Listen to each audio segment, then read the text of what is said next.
गंगापूर धरण 60% जास्त भरलं। गंगापूर धरणातील पाण्याचा विसर्ग वाढवला। गंगापूर धरणातून 5186 क्युसेकनं गोदावरीमध्ये पाण्याचा विसर्ग। धुळ्यामधल्या पांझरा, मालनगाव, जामखेड, लाटीपाडा धरणं भरली। जोरदार पावसामुळे धरणाच्या पाणी पातळीमध्ये वाढ, शेतकऱ्यांना दिलासा।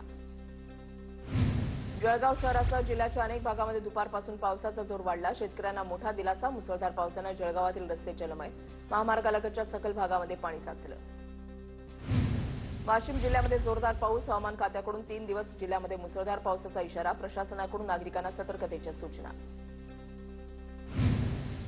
कल्याण डोंबिवलीमध्ये मुसळधार पावसाची हजेरी। हवामान खात्याकडून पुढील 2 दिवस मुसळधार पावसाचा अंदाज।